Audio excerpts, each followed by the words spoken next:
ফুটবলের দুনিয়ায় কিছু নাম হঠাৎ করে খুব আলো জ্বালায়। আলো এত তীব্র হয় যে মানুষ ভাবে এই আলো সহজে নিভবে না। আলেহান্দ্রো গার্নাচোর নামটা তেমনই। একটা বাইসাইকেল কিক, একটা মুহূর্ত, স্টেডিয়াম অবাক হয়ে নিশ্চুপ, তারপর বিস্ফোরণের মতন উল্লাস। মানুষ ভাবতে শুরু করে এই ছেলেটা আলাদা, এই ছেলেটা বড় কিছু হবে। ফুটবল পৃথিবীতে হাইপ খুব দ্রুত তৈরি হয়, কিন্তু টিকে থাকা সেটা আলাদা গল্প।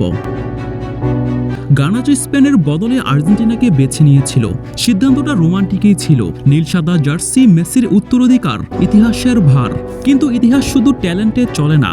ইতিহাস চায় ধৈর্য, চায় ধারাবাহিকতা, চায় এমন এক মানসিকতা যেটা প্রতিদিন নিজেকে ছোট মনে করে আর বড় হওয়ার চেষ্টা করে। 2026 বিশ্বকাপ দরজায় কড়া নাড়ছে। আর্জেন্টিনা দলের ফরওয়ার্ড লাইন আপে প্রতিভার অভাব নেই। এজন্য বিশ্বকাপের বিমানে তারাই চড়বেন যারা শুধু প্রতিভাবান না, বরং নির্ভরযোগ্য। কোচ স্কালোনি জানেন, বিশ্বকাপে জায়গা পাওয়া মানে শুধু ভালো খেলোয়াড় হওয়া না, মানে হলো যে খেলোয়াড়কে চোখ বন্ধ করে ভরসা করা যায়। গার্নাচোর নাম এখন আর আর্জেন্টিনা দলে নিয়মিতদের তালিকায় নেই। সংবাদ আসে দলে ডাক পাওয়ার, গুজব আসে, সন্দেহ আসে, কিন্তু কলাপ আর আসে না। কেউ বলে ফর্ম নেই, কেউ বলে ম্যাচুরিটি নেই, কেউ বলে মনোভাব ঠিক নেই। চেলসির জার্সিতে সে এখন পর্যন্ত রহস্য। কখনো একাদশে থাকে, কখনো বেঞ্চে বসে থাকে, কখনো মনে হয় সে আছে, কখনো মনে হয় সে হারিয়ে গেছে।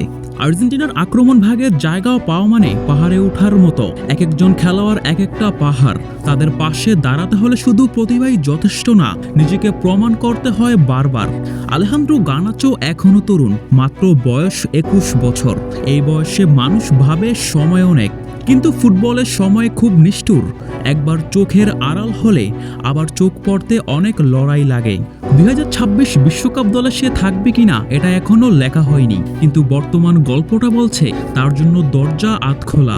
তবে আর্জেন্টিনার ভরসাযোগ্য জার্নালিস্ট গাস্টন এডল বলেছেন, সারপ্রাইজিং কিছু না হলে 2026 বিশ্বকাপে আর্জেন্টিনার স্কোয়াডে গার্নাচো থাকতে পারবেন না। যদি গার্নাচো স্কোয়াডে জায়গা না পায়, তাহলে সেটাকে তার শিক্ষা হিসেবে নেওয়া উচিত।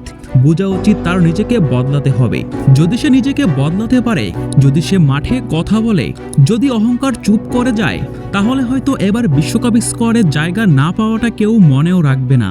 সামনের বিশ্বকাপগুলোতে সে আর্জেন্টিনার মেইন একজন হতে পারবে।